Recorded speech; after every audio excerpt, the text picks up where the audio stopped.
नमस्ते फ्रेंड्स। हर बार पैसे डालकर अपने घर को ऑर्गेनाइज या क्लीन क्यों करना, जबकि हमारे पास इतने सारे एफर्ट्स हैं, पर हम कभी भी इन छोटी छोटी बातों पर ध्यान नहीं देते।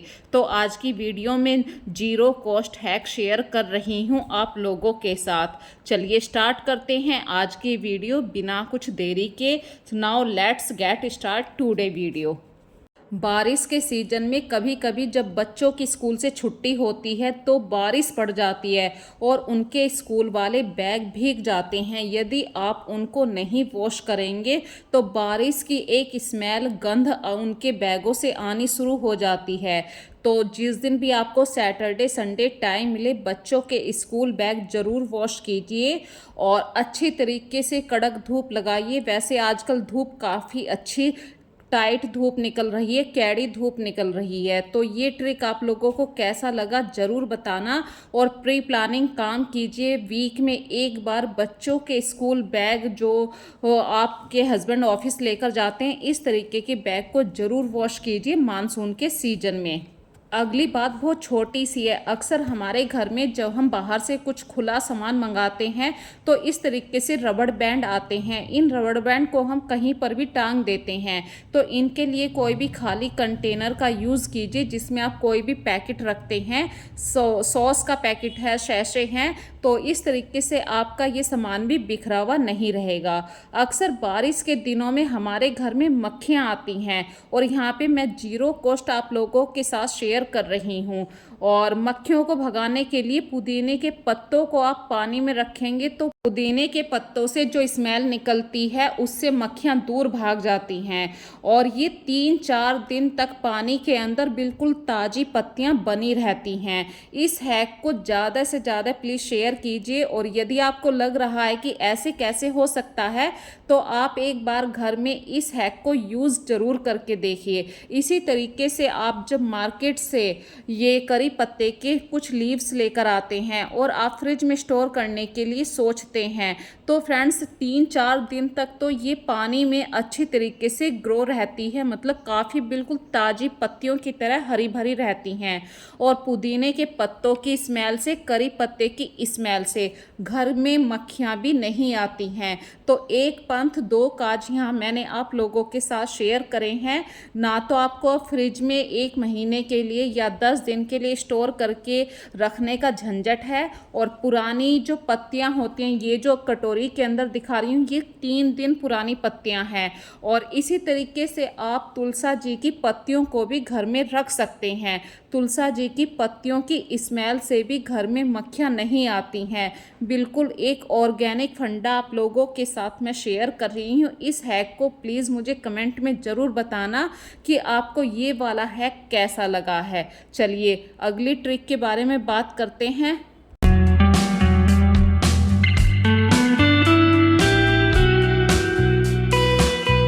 और अपने घर के किसी कॉर्नर में यदि आप इस तरीके से लीव्स को रखते हैं तो एकदम तड़का लगाने में भी आसानी रहती है। आपको सोचना नहीं पड़ेगा कि मैं कहाँ से पत्तों का अरेंजमेंट करूँ। इसी तरीके से आप अपने घर में जब तुलसा जी के पत्तों को किसी भी गिलास के अंदर डेकोरेट करके रखते हैं, जब आप सुबह को चाय बनाते हैं मानसून के सीजन में, कुछ पत्तों को तुलसा जी के आप चाय के अंदर डाल दीजिए। बिल्कुल भी बारिश के सीज़न में बुखार नहीं आएगा। इसी तरीके से आप अपनी डाइनिंग टेबल को सजाने के लिए अपने गार्डन से गुलाब की कुछ टहनियों को तोड़ सकते हैं, वाटर लिली की टहनियों को तोड़ सकते हैं। इनसे भी आप अपने डाइनिंग टेबल को सजा सकते हैं। और पुदीने को तो अक्सर रखिए क्योंकि मक्खियों से बचने का एक सिंपल सा रास्ता है। इसी तरीके से अगला हैक आप लोगों के साथ शेयर कर रही हूँ। अक्सर हमारे घरों में कहीं ना कहीं से दवाई गोली की बात चलती ही रहती है, और जो ये दवाई का रैपर होता है, ये जो सिल्वर फॉइल सा है, इसको आप कभी भी मत फेंकिए। ये बहुत काम की चीज़ है। चलिए आज बताते हैं इससे मैंने क्या काम किया है।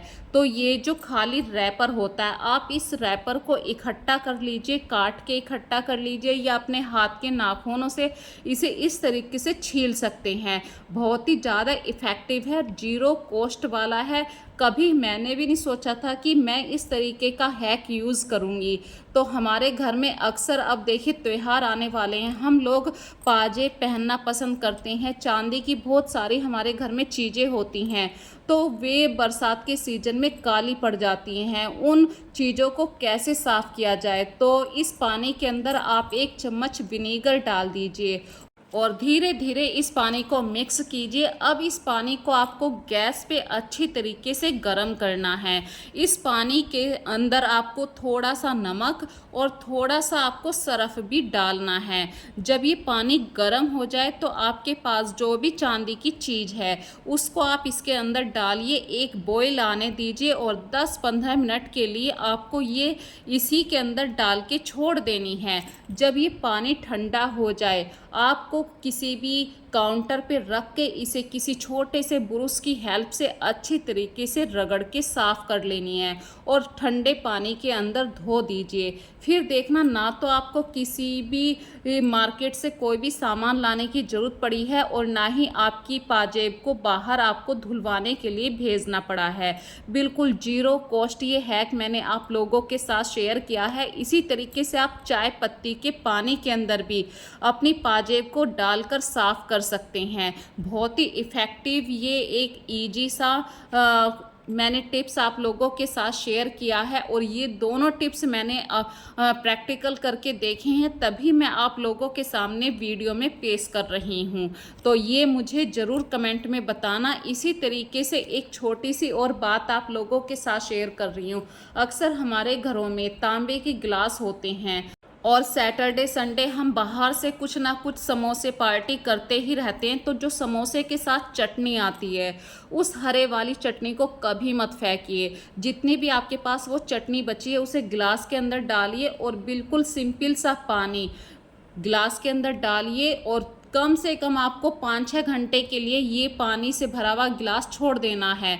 जब 5-6 घंटे हो जाएं इस पानी के गिलास को खाली कर दीजिए। अब आपको नॉर्मल सर्फ साबुन जिससे आप अपने बर्तन साफ़ करते हैं, विम बार है जो भी है, उससे साफ़ करिए अच्छी तरीके से। बस आपको स्क्रबर से रगड़ना है। मैं बाहर से नहीं साफ़ करूँगी, इतना सिर्फ वो एक लेयर आप के सामने दिखा रही हूँ ताकि वो वीडियो में बहुत ही भद्दा लग रहा था।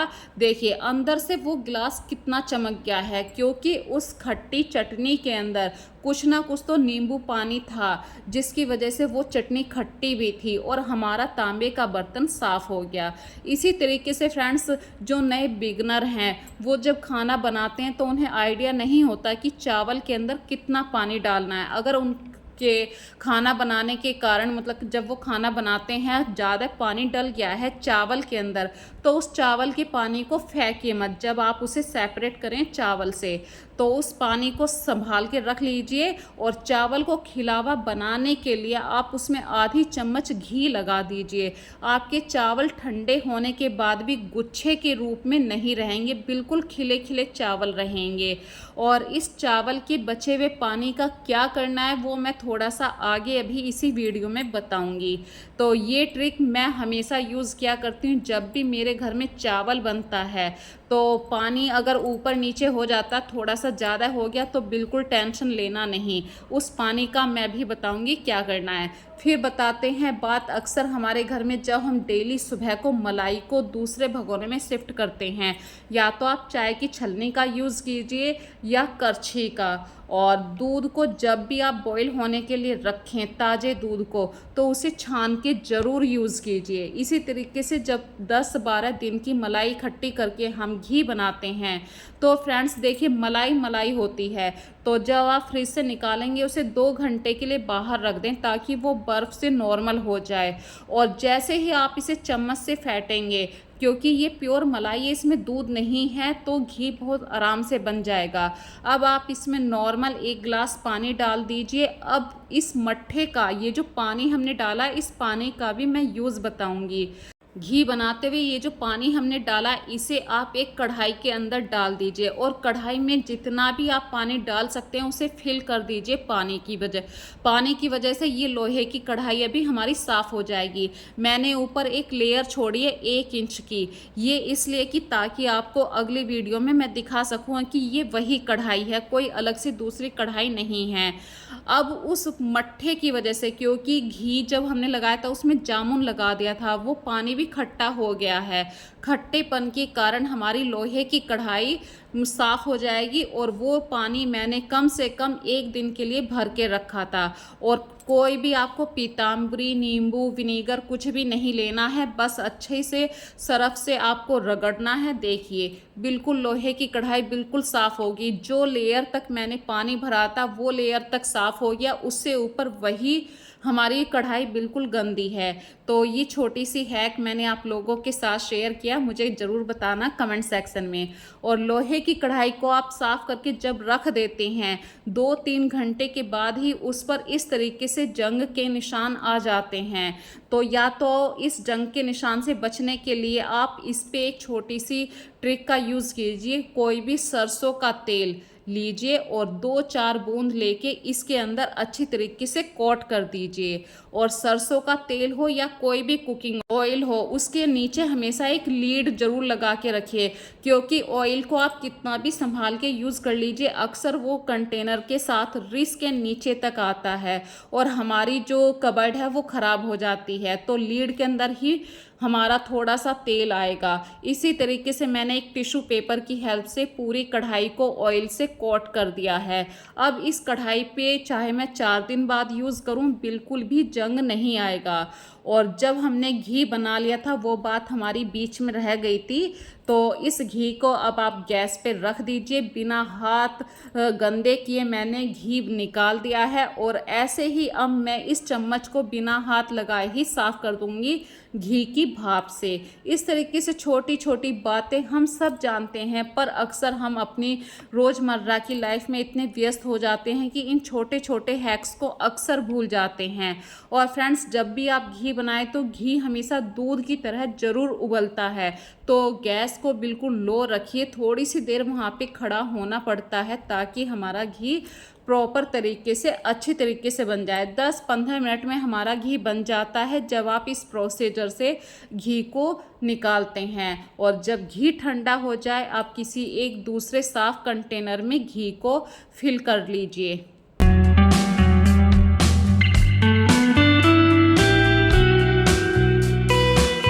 जब घी अलग हो जाए तो उस भगोने के अंदर भी इतनी जान होती है, घी काफ़ी मात्रा में होता है।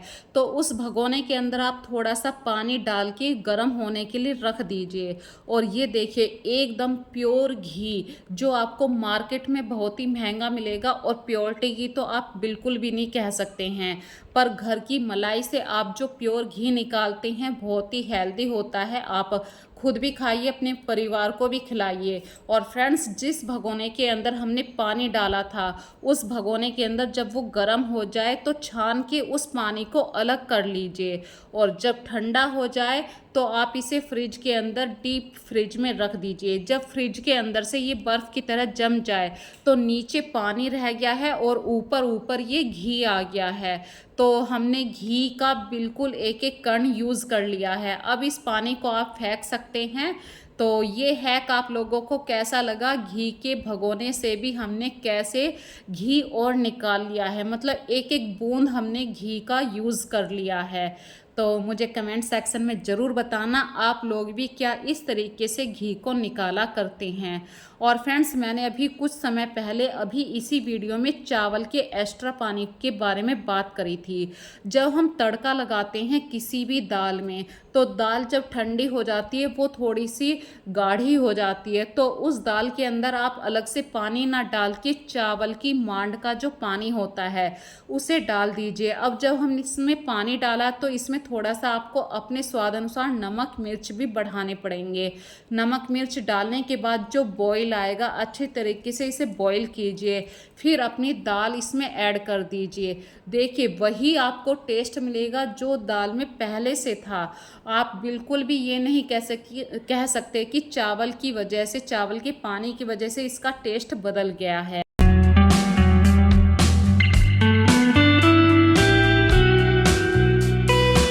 इसी तरीके से बरसात के सीजन में फ्रेंड्स, जब हम कालीन का यूज़ करते हैं अपने ड्राइंग रूम में तो कम से कम 10-15 दिन के अंदर ही बारिश के दिनों में एक स्मेल सी आने लगती है। तो अपने ड्राइंग रूम को साफ रखने के लिए कालीन को या तो वॉश करवा दीजिए महीने में एक बार, नहीं तो उसे धूप दिखा दीजिए जिस दिन मतलब काफ़ी अच्छी धूप निकले।